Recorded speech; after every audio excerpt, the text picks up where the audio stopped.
नमस्कार आप सभी को। मेरा नाम है अशोक वीर यादव एडवोकेट और मैं आप सभी के लिए लीगल एडवाइसर वीडियोस अपलोड करता हूं, जो कि आप सब लोग उसको लाइक करते हैं, पसंद करते हैं, शेयर करते हैं, सब्सक्राइब भी करते हैं। और अब तक अगर आपने इस चैनल को सब्सक्राइब नहीं किया है तो आज जरूर से सब्सक्राइब कर लीजिएगा और दूसरे लोगों तक भी इस जानकारी को पहुंचाइए, क्योंकि बहुत ही इंपॉर्टेंट जानकारी है। बहुत सारे लोग, हर कोई भी नहीं चाहता है कि वो केस करे या फिर अपनी पत्नी से लड़े। कोई नहीं चाहता है, लेकिन कहीं ना कहीं जब मजबूरी आ जाती है, जब पत्नियां झूठा केस अपने ही पति और पति के परिवार पर कर देती हैं, तो मजबूरन उस पति को लड़ना पड़ता है। उस पति को जो है उसका जवाब भी देना पड़ता है। उसको पति को जो है उस केस के रिगार्डिंग कोर्ट में, थाने में, कचहरी में, वकील के पास जाना ही जाना पड़ता है। तो आज मैं आपके लिए बहुत ही इंपॉर्टेंट जानकारी दूंगा, क्योंकि बहुत सारे ऐसे पति हैं जो कि अपने जहां पर केस हुआ है वहां से काफी दूरी पर हैं, या फिर वो सेना में जॉब करते हैं, क्योंकि सेना में जॉब करना और फिर उसके बाद केस लड़ना अपने आप में बहुत डिफिकल्ट टास्क है। दूसरा कि जो कोई प्राइवेट जॉब करता है, तीसरा कोई स्टूडेंट है या फिर कोई बाहर रहता है, तो संभव नहीं होता है कि वो कोर्ट तक आ पाए, क्योंकि कोर्ट में आना और कोर्ट में आकर तारीख देना, लगाना, उसको प्रेजेंट होना वहां पर अपने आप में एक बड़ी चीज़ है, क्योंकि हर व्यक्ति ये काम भी नहीं कर सकता है। तो आज मेरे पास, मैंने सोचा कि मैं आपको कानूनी रास्ता बताऊं जिससे कि आपको कोर्ट में भी नहीं आना पड़ेगा।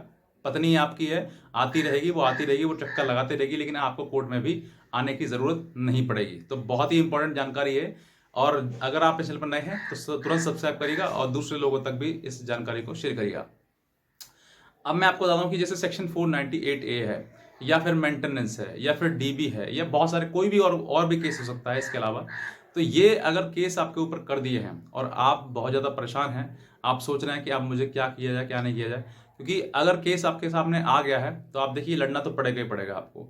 आप ये सोचें कि मुझे नहीं लड़ना है, मुझे मैं कुछ नहीं करूँगा, तो ऐसा नहीं है, बिल्कुल भी लड़ना आपको पड़ेगा। क्योंकि अगर आप अभी अभी थाने में है या फिर जस्ट अभी FIR हुई है, तो आप उसमें बेल कराएंगे, या बेल नहीं है तो फिर उसको फर्दर किसी जो कोर्ट है, हाई कोर्ट वगैरह है, वहाँ पर आप उसको मतलब उसको चैलेंज करेंगे।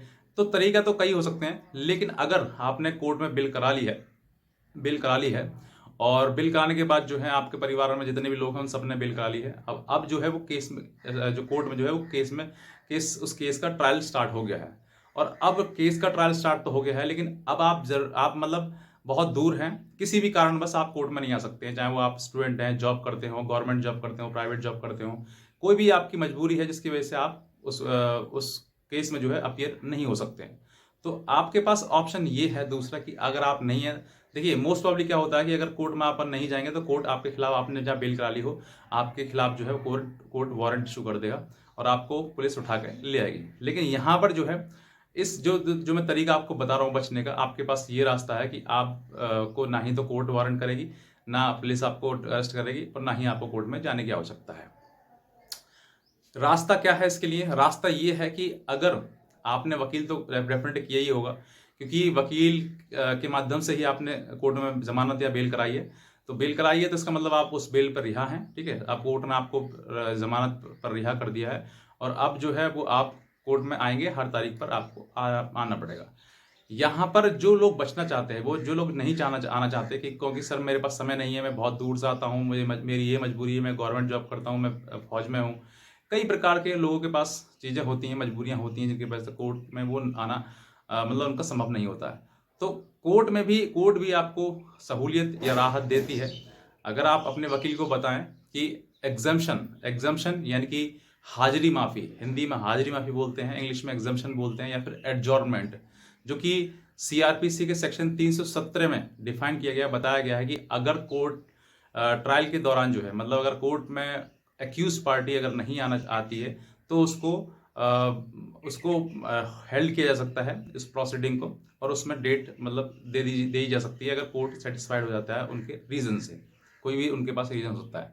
तो मोस्ट प्रॉब्ली जो है इसको एडजॉर्नमेंट, जो एग्जाम्शन एप्लीकेशन है, वो आप मूव करवाएंगे अपने वकील के द्वारा से। उसमें जितने भी अक्यूज हैं उन सभी नाम दिए जाएंगे कि सर इस वजह से जो है वो कारण है, और इस वजह से जो है वो कोर्ट में हाजिर नहीं हो सकते हैं। तो कोर्ट जो है उसको मानते हुए उसको अलाउ करेगी, और जब अलाउ करेगी तो फिर आपको कोर्ट में आने की तारीख पर आने की कोई ज़रूरत नहीं पड़ेगी। ये बात जो है आप हर बार भी करा सकते हैं, जब तक कोर्ट में ट्रायल चलेगा तब तक आप करा सकते हैं। जहां पर ज़रूरत पड़ेगी कि एविडेंस होना है, यानी कि कोर्ट में जो है आपका बयान होना है, तो आपको फिर आना पड़ेगा उसी दिन के लिए।